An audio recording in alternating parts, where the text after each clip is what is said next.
சீராக்கின் ஞானம். அதிகாரம் 11. ஏமாற்றும் தோற்றங்கள். நலிவுற்றோரின் ஞானம் அவர்களை தலைநிமிர செய்யும். பெரியார்கள் நடுவில் அவர்களை அமர செய்யும். உடல் அழகுக்காக ஒருவரை புகழ வேண்டாம், தோற்றத்துக்காக ஒருவரை இகழவும் வேண்டாம். பரப்பனவற்றுள் சிறியது தேனீ, எனினும் அது கொடுக்கும் தேன் இனியவற்றுள் சிறந்தது.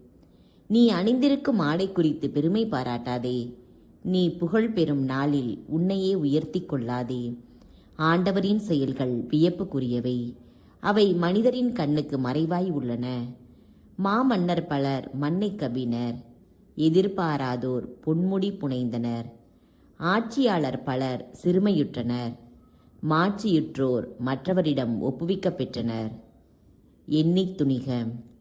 தீர ஆராயாமல் குற்றம் சுமத்தாதே, முதலில் சோதித்தறி, பின்னர் இடித்துரை.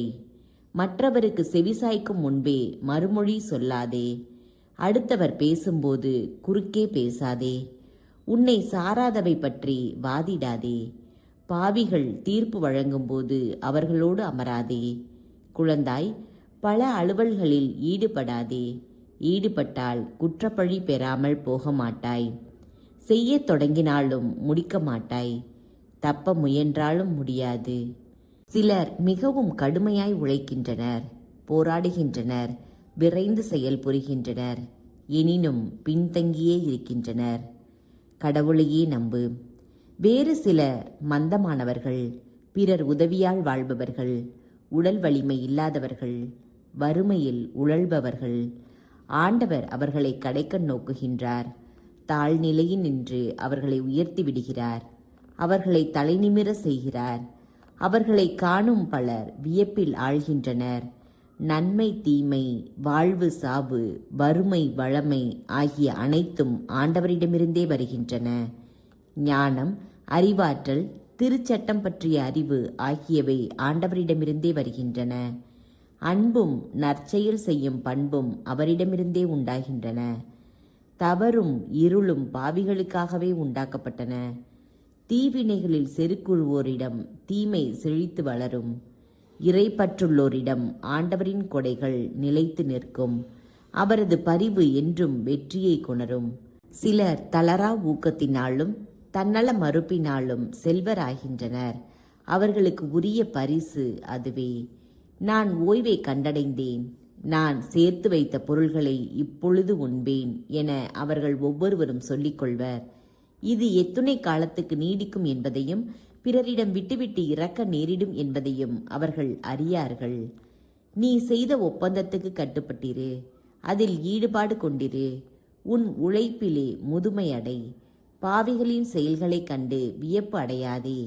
ஆண்டவரிடம் நம்பிக்கை கொள், உன் உழைப்பில் நிலைத்திரு.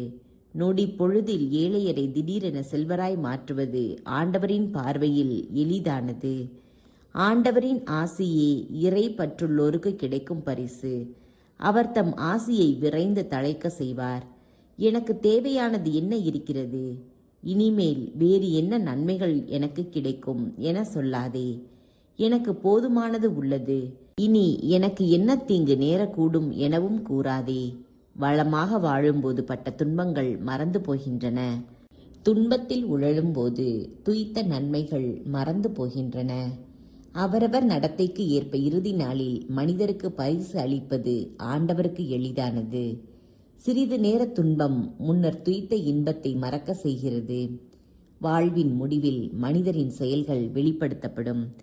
இறக்கும் முன் யாரையும் பேறு பெற்றவர் என போற்றாதே.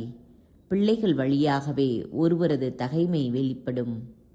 தீயவரை நம்பாதே. எல்லா மனிதரையும் உன் வீட்டுக்கு அழைத்து வராதே. இரண்டகர் பல சூழ்ச்சிகள் செய்வர். இருமாப்பு படைத்தோர் பறவைகளை பொறிக்குள் சிக்க வைக்க பயன்படும் கௌதாரி போன்றோர். அவர்கள் உளவாளி போல் உன் வீழ்ச்சியை கவனித்து கொண்டிருப்பர். நன்மைகளை தீமைகளாக மாற்ற அவர்கள் பதுங்கி காத்திருப்பார்கள்.